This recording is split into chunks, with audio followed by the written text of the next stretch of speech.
From the news capital of the world, you've landed on the Daily Objective from the Ayn Rand Center UK. Delighted to have you with us from all over the world. Don't let that moniker fool you. Ayn Rand Center UK actually means you, as in you, our audience. K, no, you know about Ayn Rand and her philosophy, because that's what we're here for. I'm gonna just kill this wonderful sound, but that's what we're here for, Monday through Friday with an original show. We are history's largest network of objectivist-related programming, every day bringing you a show with some of the biggest minds in objectivism, I believe. People who in many cases knew Ayn Rand, like Harry Binswanger, like Dr. Peikoff, like James Valiant, who worked with Dr. Peikoff, and some of the young, smartest minds in objectivism, like our guest today, Jennifer Miguel. Now, Jennifer is kind of a, I wouldn't say infamous, but I would say famous, beloved perhaps in the objectivist pop culture movement, because you might know her, as I did for many years, as Millennial Rand fan. That was your moniker on YouTube for quite some time.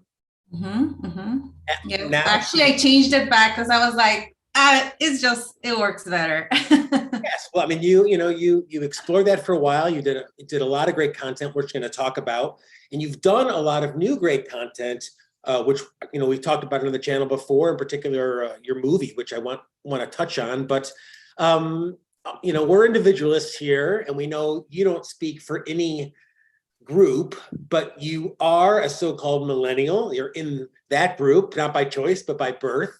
Yes. And you've shared a lot of experience, and we're excited to have you here today to help us understand, generally speaking, from your perspective, millennials' interest in Ayn Rand. Right. So, well, when I was approached to, talk about this subject, it was more about why do you think there aren't more millennial objectivists or Millennial Rand fans, right? And so I did think about it a lot, and I don't know. Yeah. I can like dive into it. It's a quite a bit of information that I prepared. Great. Well, good. We have a lot of questions, and we're going to take them from our super chatters and from our YouTube members. There's so many ways to support us here at the Ayn Rand Center UK, and frankly, we need the support. We run completely 100% on donations. We have people all throughout Europe. We're putting on live events all throughout Europe, including one just coming up in a couple of weeks. So, trade value for value. Don't be a freeloader, and hit us up for £3 on the super chat, 5 shekels on the super chat, 10, whatever the hell they have in Sweden thing on the super chat, or the good old greenback. We always appreciate that too. Or become a member on YouTube. And thank you for supporting all that we're doing. I'll take, Jennifer, I want to remind our worldwide global audience just who these millennials are, because some of them might not know. Of course, our presentation today is just our own perspective, not part of objectivism, but, I went to my new source of information about millennials. It's ChatGPT, known as Generation Y. I always thought Generation Y was younger. They're known as being tech savvy. You might remember that. Diverse and inclusive. That equality thing, I think, is a big part of millennial culture from what I remember. Focused on the work-life balance. I mean, you can remember that. Jennifer, it's just obviously very familiar with you, and, millennials are kind of older now, but these were big themes, especially 5-10 years ago, and still are. Politically and socially conscious. They're entrepreneurial. These are how smart is ChatGPT? They say they're stereotypes. This is what they posited as millennial fashion. I don't know. You don't look like that, but I guess some millennials. Sometimes I'm just kidding. There's too much leather there, or even fake leather. But these are some of those classic millennial, at least US TV shows, Dawson's Creek and South Park and Dave Chappelle, etc. Very popular when millennials were coming up. Equal to Reality says that he's a millennial and he's about to turn 30 and he's an objectivist. Well, all right. He's answering your question already, Jennifer, or our question there. Millennials apparently are into Pete Buttigieg. I don't know if that's necessarily the case. He's a millennial candidate. Of course, this is like a millennial, orgasm, visual orgasm. three. I mean, it's this is the height. It's Bill Nye, Obama, and what's that guy's name? Tyrese. Yeah. I honestly can't remember his name. Someone to remind me. I'm blanking. He's the famous. Yeah, I don't know, but I have a friend that's very much a fan of. Neil guys, Neil deGrasse Tyson, right? Neil deGrasse Yes. Tyson. Thank you, Equal to reality, right? I knew it was something. This is like Millennials ultimate. They do a lot of Snapchatting with their phones, right? I mean, everyone does, but some Millennials and kind of invented that. And these are supposedly some Millennial bread is future money. That's to catch a fade is to get punched out. I don't know. To clap back is to respond with an insult. Yeah. Okay. Well, maybe that's that. So the question we're answering today is: are Millennials interested in Ayn Rand? Jennifer's here. This is your new movie. Is it out? Let's find out right away. Yeah, the short film. Yes, it's on a new channel, and you can just find it by Googling the 20th Century Motor Company. And it's a 9-minute scene, animated adaptation from a scene from Atlas Shrugged, one of like the most important scenes from Atlas Shrugged. I mean, there's so many important scenes, right? But this is one of my favorites. Awesome. Well, this was a big effort of yours for a long time, so people should definitely check that out. Now, one of our super chatters straight off when we posted this question said, why aren't there more Millennial Rand fans? And he said, it's early, which you might remember, our audience might remember. Remember that famous quote that Rand said to Dr. Peikoff, because Atlas was published and Dr. Peikoff was like, well, that's it. You know, the world's going to be fixed. And Rand said famously, it's earlier than we think. You think, is that the deal with Millennials, or is there something special about them that they're not clamoring over Rand like they were, say, in the 50s and 60s? When you say it's earlier than you think, does that mean that like we still haven't seen where the movement can go to? Is that what it's referring to? That's what I believe. I mean, again, these are Rand's words to Dr. Peikoff. It's a kind of a story, but I think, and I don't know, I was like that too. When I read Atlas, I was like, oh, if everyone reads this, then the world will change immediately. And I think Rand's point, and let's hear from our super chatters, is that, you know, it's much earlier to change a culture than you think, even when you read her words. So why aren't there more Millennial Rand fans from your perspective, or maybe there are? Okay, so obviously this is a very nuanced issue, and there's a lot of factors that come into play. Some of them hold more weight, some of them are more superficial. Like if you were to talk about more superficial ones, you could discuss the popularity in general of Ayn Rand's works, or how her image is being marketed, or like even something even more simple, like the interest of a generation in reading in general, right? Like, because you have to, pick up the book and read to even be exposed to it in the first place. But if we were to talk about things that hold more weight, I think is to the extent that millennials as a generation have been influenced by other philosophies that might be conflicting to the values that we find in objectivism, that's going to influence their reaction to her ideas when they are exposed to her work. So as we know, most of like the predominant philosophies in the world, embrace altruism and fate, which are obviously very at odds with the top values in objectivism. So to the extent that people embrace altruism and fate, whether it's consciously or subconsciously, they're going to, when presented with Atlas Shrugged or any other work by Ayn Rand, they're gonna have a very like intense reaction to it. Like, this is not what I know to be true. And so it's so contrary to everything they've been presented.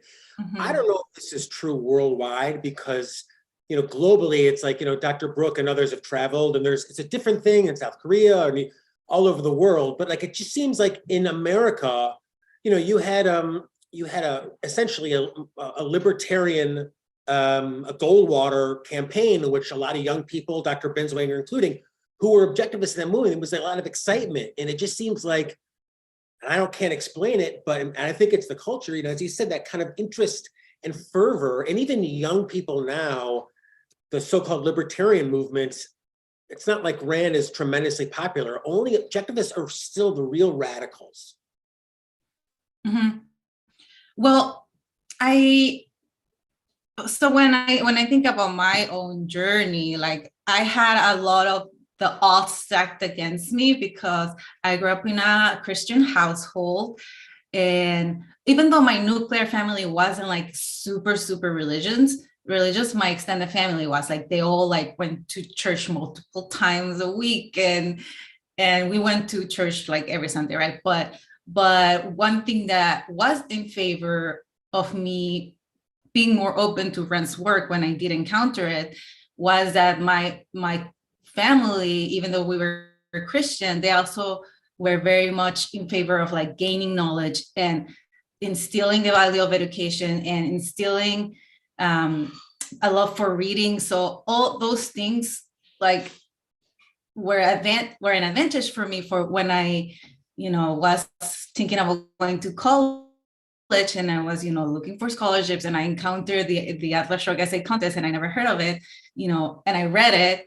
I read Atlas Shrugged thanks to these other values that were kind of balancing the scale between Christianity and like being open to new ideas.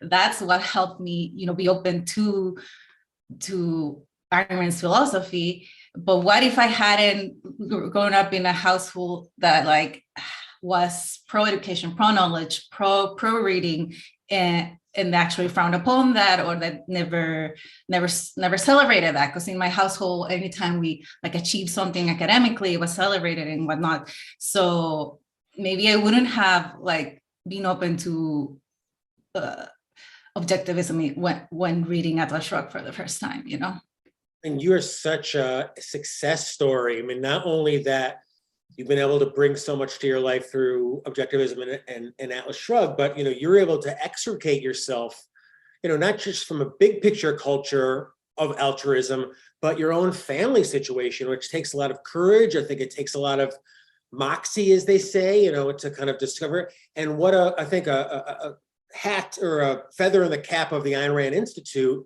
who put on the contest, and you ultimately, I think, either interned or worked with the institute. Oh, yeah. Yes.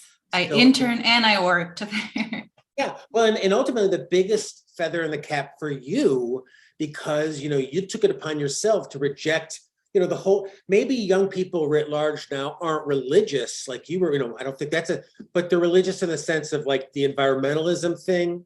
That's kind of a religion among young people, yes. And obviously why they think Ayn Rand is probably trash. Yeah, it's so unquestioned. Even I, back in the day, I was just like, yeah, like makes sense. And it wasn't like I just came to these ideas on my own that the environment, like when I was little, I remember people would come to school and be like, stop wasting water. And this is in Mexico, like we're gonna run out of water. Like it was very like a panic thing. And I was like, oh, yes, we're gonna run out of water. So you just grow up like thinking this is it. It's a reality. So when somebody questions it, or the principles behind it, right, which is what Ayn Rand's doing, she questions the principles behind environmentalism, you're just like, this person's wrong, and probably everything else they talk about is wrong. Yeah, I mean, Alex Epstein, who I know does great work on this issue, gets booed and probably gets tomatoes thrown at him when he puts forth, a man. So, I mean, again, you kind of fight that, and you're inspiring, I know, to millennials now. Millennials, we're getting a lot of great reaction on our super chat. Walter Bishak, thank you for your contribution, says he backed the animation project, your animation project. Hey. Great job. Yes. So yeah, thank you. Great. We've got Wes Stewart, super generous contribution, says he's a millennial, but on the older side of that age group. I found Rand in my 20s. It's always possible to find new fans. So, I mean, you're young, but, I don't know. I'm not going to get, I don't know. Millennials, some of them are in their 30s now, probably. So a little bit older, is it too late to get, to kind of reach millennials? Are they too set in their ways? I think, we know that get them while they're young, Avita, get them while they're young. Is it too late to reach some of these people? I mean, I don't think so. I think it's just a matter of obviously like whatever their journey might be, like they might encounter Rand on their own in some way, but also we're getting so many new influencers in general, and these influencers, like a lot of them are, promoting ideals of production or productivity and being more pro-reason and whatnot. They might not be objectivist, but the more people that are like pro-reason or secular, they might, eventually give a shout out to Rand, and then that makes people like want to pick up the book. So it's not too late. Like as long as people are talking about her, especially influencers or people who people listen to, like I think we can still get people interested no matter their age. And look, I've put my money where my mouth is because I have a not huge collection, but I have a collection of first edition, first printing Atlas Shrugs. They're not all great condition, but my expectation is at some point in my lifetime, Rand is going to be as popular as she was in the the 50s and 60s. I mean, you might not know the name, Jennifer, but Liza, maybe you do, I don't know, Liza Minnelli, like in the 50s and 60s probably, was a huge American star. There's a famous picture, if you Google it, of her with a copy of We the Living. And that, just the same way that stupid idiot Grimes walks around with the Communist Manifesto now. Oh, she does? She gets photographed by the paparazzi, I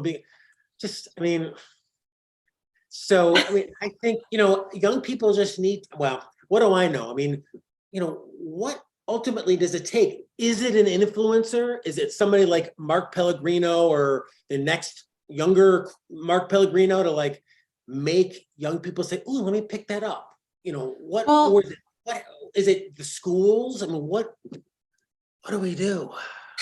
Okay, so obviously you could go all those routes, right? But also maybe just in general, I don't know if we can target specifically like millennials, but in general, if we want, one thing that would make the culture more open to Rand's ideas in general is if there was a shift in the culture to be a little bit more secular and more pro-rational egoism, like without like involving objectivism, right? Just those two things.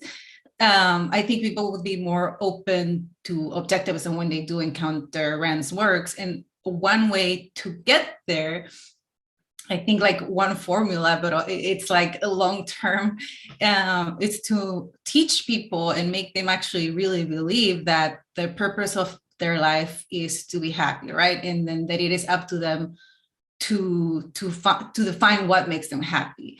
Because if people really believe that, like it is the purpose of life is to be happy and it's their job, people I think would not be more naturally selfish, because obviously if you want to attain your happiness, you can sacrifice, and they would also be more naturally or inclined to be a little bit more secular, to question faith, because faith demands a lot of sacrifice from you and whatnot, or like to suspend reason or to evade. And that when you do that, it's like a roadblock to attaining happiness. So if people really, really believe like the purpose of their life is to be happy, they would be more secular and more rational self-interest. And then if they do encounter Rand's work, they would be more open to it, more open. Yeah. Dr. Brooke used to start his talks, maybe he still does, with this, like, who owns your life? And everyone would raise his hand, and he would make, I think, often a very effective bridge to, your happiness, the rational pursuit of it. I mean, Wes, who's really, thank you again for a super generous contribution today. You're a fan favorite, Jennifer. So thank you for being here, for inspiring such great conversation on our super chat. We got Apollo Zeus, we got Tom Crystal, we got Daniel, we've got Christopher, Bonnie, MP creates, lots of great super chat. Wes Stewart asks or points out that another obstacle for millennials is that Rand is frequently associated with the right. As a teen, anything associated with the religious right, I immediately dismissed, right? I mean, it seems like to this day, Slate, what are they called? One of those websites always publishes Ayn Rand, the favorite philosopher of the new right, of Donald Trump, of Paul Tea Party Ryan. darling, yeah.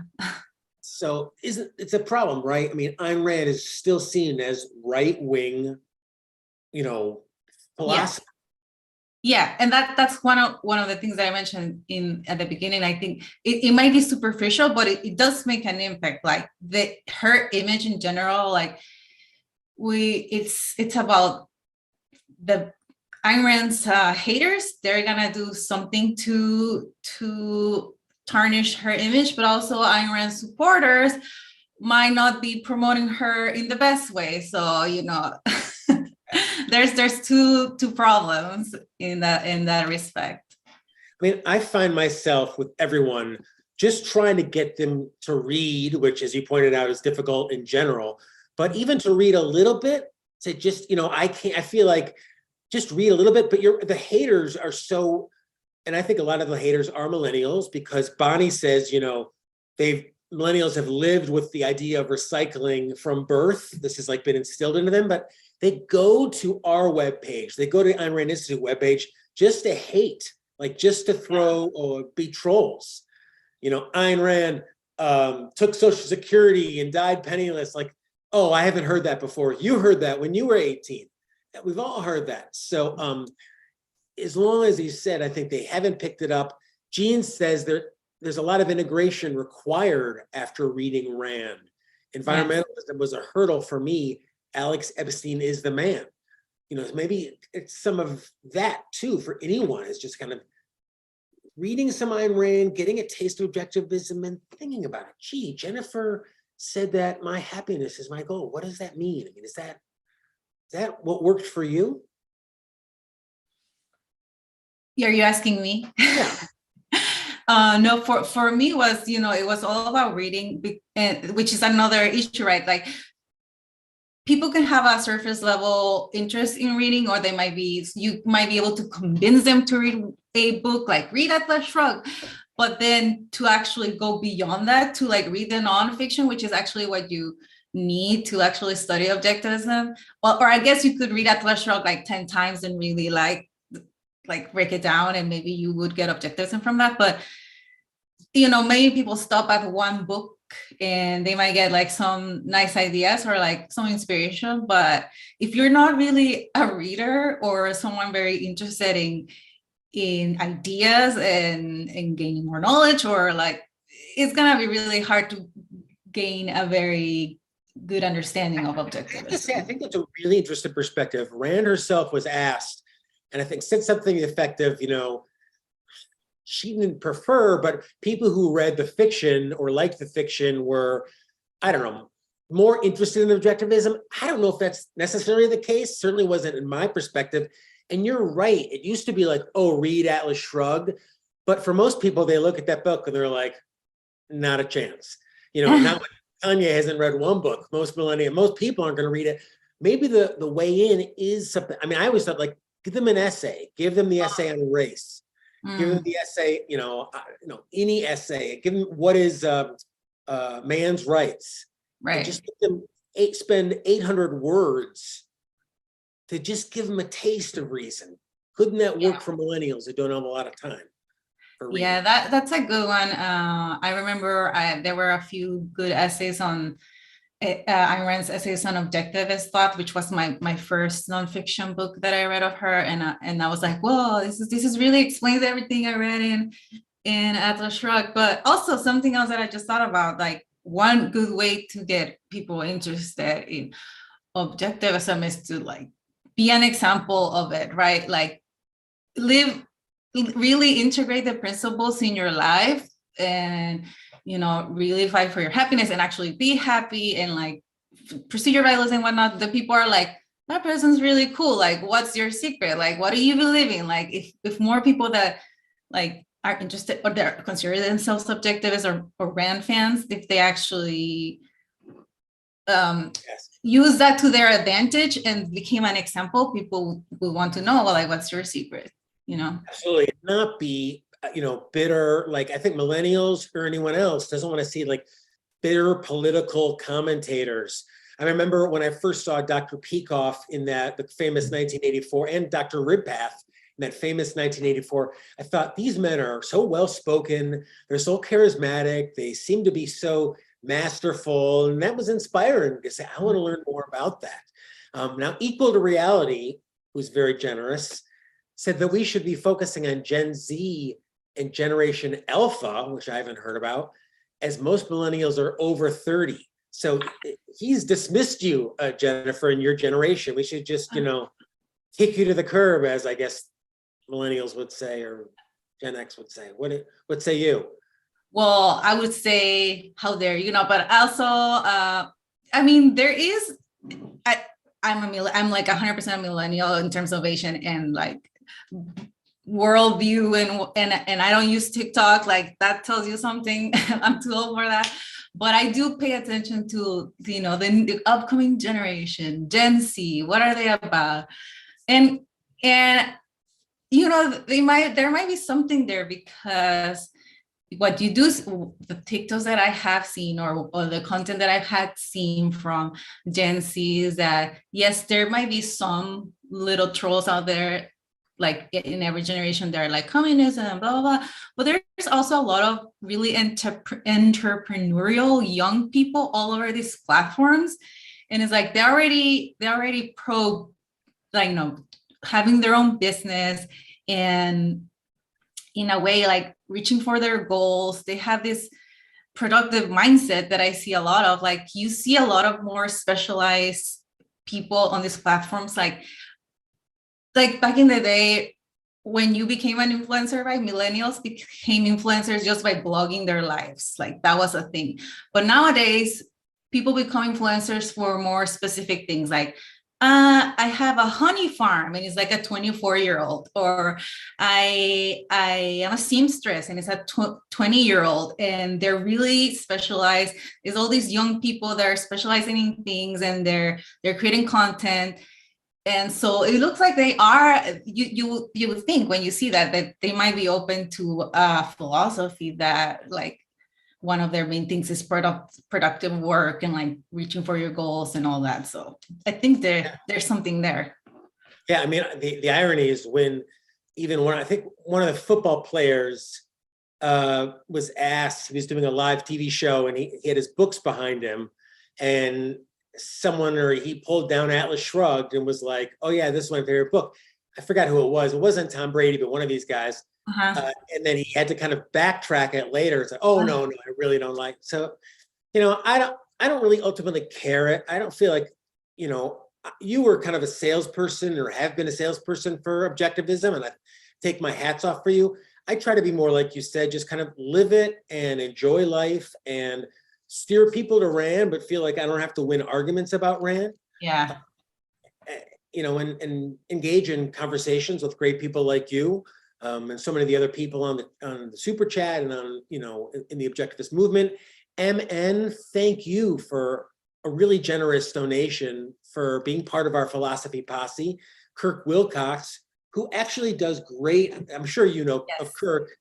Kirk is he's like a YouTube master and does really interesting, funny social commentaries. I learn a lot from his stuff. So thank you, Kirk, for being part of our philosophy posse and part of it as well. Really inspirational. Gene, Bonnie, our super chatters, Doug, were so responsive today. So they're really great. And I want to remind our audience, first of all, thank you, Jennifer, for being with us and for being all that you do. Will you come back again? Of course, yes. All right, good. I know you want a big work-life balance as part of millennials, but I hope you'll take some time to Yeah. Good. And we've got so much more coming up on the Ayn Rand Center UK channel. At 10 o'clock UK, we've got TV Talk with Mark Pellegrino, Jennifer Boudinot, and Jacqueline Schulman on Outer Range. I just think that's so cool. It's like Mark Pellegrino, some of these other people are great individuals, smart objectivists, cool, but Mark Pellegrino, like certified movie star, certified TV star, and you get to interact with him, you get to kind of hang with him by supporting the Ayn Rand Center UK. So thank you for being here. And just, I'll do my part on the way out. You know, I'm trying to appeal to generation, I guess the millennial generation. So I got ChatGPT to write a hip hop song. Oh my God. Listen up, I got a story to tell about a woman who changed the way we think as well. Her name was Ayn Rand, a writer with a fire. Her words still inspire. Decades later, still desire. I'm not going to go through this. I'm just going to, leave it up here. You know who you should have gotten to rap this? He might be in the chat. Chandler. He likes rapping. He All right, Chandler, rap this for you. Make it easy on yourself and have ChatGPT write it, and then you just perform it and share it with us on the next. Gene's saying, oh no, stop. But don't stop watching. Keep it up live here for Mark and the gang for TV Talk in just a little while. And thank you and thank Jennifer for being with us here on the Ayn Rand Center UK. Till next time, we're wishing you best premises and be well.